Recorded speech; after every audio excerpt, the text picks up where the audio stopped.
রাজনীতিটাই তো মানুষের জন্য করা। সেই রাজনীতির পাশেও কিন্তু মানুষের কাজ করা যায়, মানুষের জন্য কাজ করা যায়।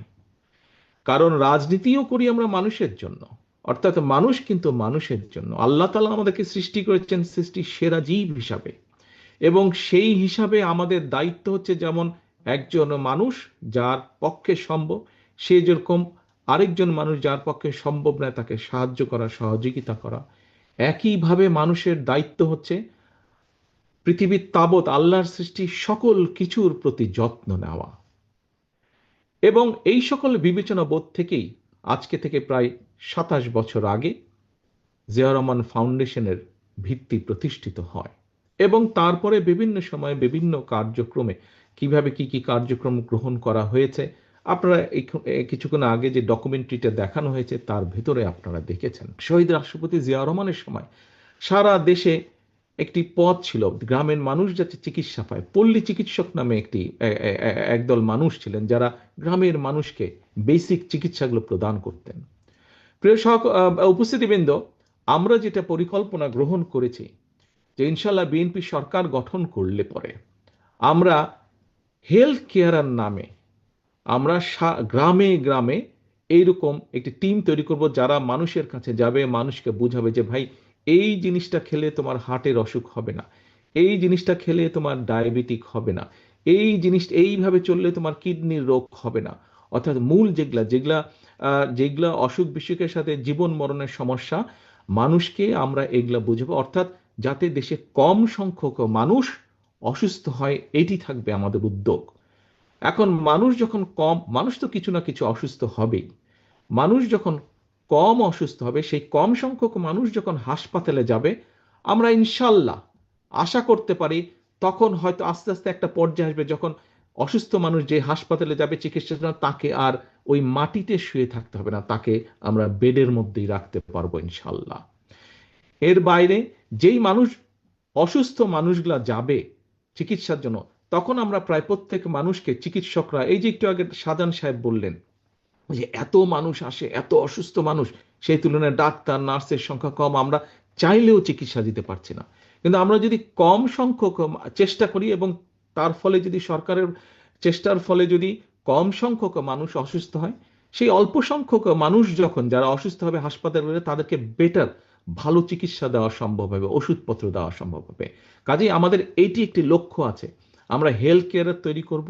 এই হেলথ কেয়াররা সারাক্ষণ তাদেরকে ট্রেনিং দেওয়া হবে বেসিক অসুখ বিসুখ কিভাবে, গ্রামের মা বোনরা যারা সংসার দেখভাল করেন তাদের কাছে গিয়ে পরামর্শ দিবে যে কিভাবে পরিবারকে সুস্থ রাখতে হবে।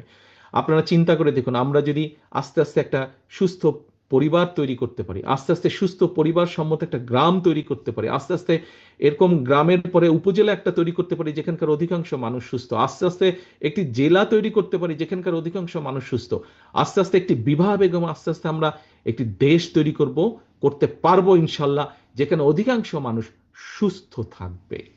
আসুন আমরা সেটি মিলে চেষ্টা করব ইনশাল্লাহ, সকলে মিলে।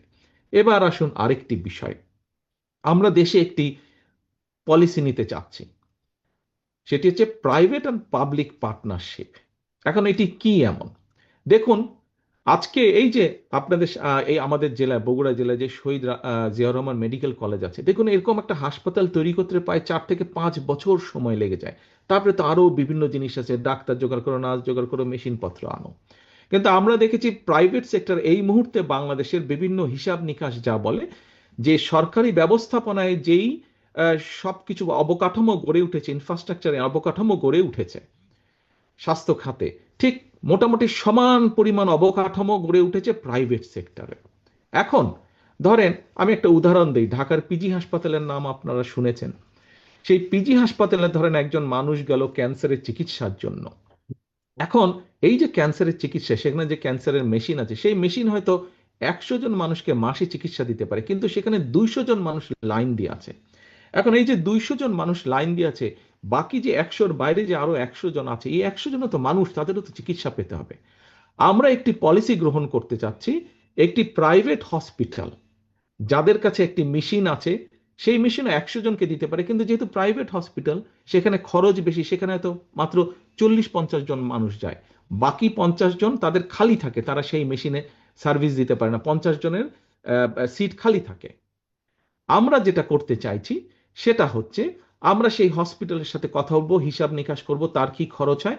আমরা ওই যে এখানে যে পিজি হাসপাতালে 100 জন বাড়তি আছে লাইনের মধ্যে, সেই 100 জনের থেকে 50 জন নিয়ে আমরা এই প্রাইভেট হসপিটালটাকে দিয়ে দিব, বলবো যে তুমি এর চিকিৎসা দাও, খরচ আমরা তোমাদেরকে দিব। তার ফলে কি হচ্ছে, এইভাবে করে আমরা ভাগ করে দিব। এই যে বাড়তি যারা রোগী থাকবে, এইভাবে করে যেই সকল হসপিটাল আছে, ধরেন ক্যান্সারের বিষয় আমরা ভাগ করে দিব, আমরা হার্টের রোগীর বিষয়ে ভাগ করে দিব, আমরা ডায়াবেটিক ডায়ালিসিস পেশেন্টকে ভাগ করে দিব, কিডনির পেশেন্ট যেগুলো সিরিয়াস সিরিয়াস অসুখ বিসুখ আছে, এগুলাকে আমরা বিভিন্ন প্রাইভেট হসপিটাল যাদের সেই ক্যাপাসিটি আছে, যারা সেই চিকিৎসা দিতে পারে, যারা ভালো হসপিটাল, এইভাবে করে আমরা ভাগ করে দিব। তার ফলে কি হবে দেখেন, শহীদ জিয়া রহমান মেডিকেল কলেজ করতে প্রায় 5 বছর, 4.5-5 বছর সময় লেগেছিল, 4 বছর সময় লেগেছিল। আর আমরা যদি মোটামুটি হিসাব নিকাশ করে এই পলিসিটি গ্রহণ করতে পারি, আমরা 3 থেকে 6 মাসের মধ্যে দেশের মানুষকে আমরা মোটামুটি ভাবে চিকিৎসা দেওয়া শুরু করতে পারবো। জিয়া রহমান ফাউন্ডেশনের মাধ্যমে আমরা চেষ্টা করেছি বিগত 27 বছর ধরে সাধারণ মানুষের পাশে দাঁড়াতে। কতটুকু আমরা পেরেছি পারিনি সেটা হচ্ছে ভিন্ন বিষয়, কিন্তু আমরা আমাদের চেষ্টা করেছি এবং আমাদের এই চেষ্টা আমরা অব্যাহত রেখেছি। একটু আগে আমি বলেছি এখানে আমরা উপস্থিত অধিকাংশ মানুষ হয়তো আমরা বিএনপির রাজনীতির পাশে জড়িত। প্রিয় সহকর্মীবৃন্দ, আজকে এখানে যারা উপস্থিত আছেন, শুধু আপনাদের কাছেই আমি আহ্বান রাখছি না, আজকের এই অনুষ্ঠানের মাধ্যমে সমগ্র বাংলাদেশে শহীদ রাষ্ট্রপতি জিয়াউর রহমান, দেশনেত্রী খালেদা জিয়ার যত সৈনিক, বিএনপির যত নেতা কর্মী আছে, আসুন আমরা রাজনীতিটিকে আজ এমনভাবে গড়ে তুলি যাতে আমাদের রাজনীতির মাধ্যমে আমরা আমাদের এলাকার প্রত্যেকটি, যেই এলাকায় আছে প্রত্যেকটি সাধারণ মানুষের কাছে সাহায্যের হাত বাড়িয়ে দিতে পারি, সাধারণ মানুষের পাশে, যাতে করে আমরা তাদের বিপদে আপদে তাদের পাশে এসে দাঁড়াতে পারি। অর্থাৎ আমরা সাধারণ মানুষের পাশে তাদের আস্থার প্রতীক, তাদের বিশ্বাসের প্রতীক হিসেবে যাতে আমরা দাঁড়াতে পারি, সেইভাবে আসুন আমরা নিজেদেরকে গড়ে তুলি। বিএনপির প্রত্যেকটা কর্মী, বিএনপির প্রত্যেকটা নেতাকে আজকে আমরা আমাদের মধ্যে রূপান্তর ঘটাই এবং আমরা আমাদের প্রত্যেককে আজকে জনগণের সেবক হিসাবে আমরা গড়ে তুলতে বদ্ধপরিকর হই। আমরা নিজেদেরকে জনগণের সেবক হিসাবে নিজেদেরকে গড়ে তোলার জন্য শপথ গ্রহণ করি। এটিই হোক আমাদের আগামী দিনের রাজনীতির শপথ, এটিই হোক আমাদের আগামী রাজনীতির পরিকল্পনা, এটিই হোক আমাদের আগামী রাজনীতির লক্ষ্য এবং উদ্দেশ্য।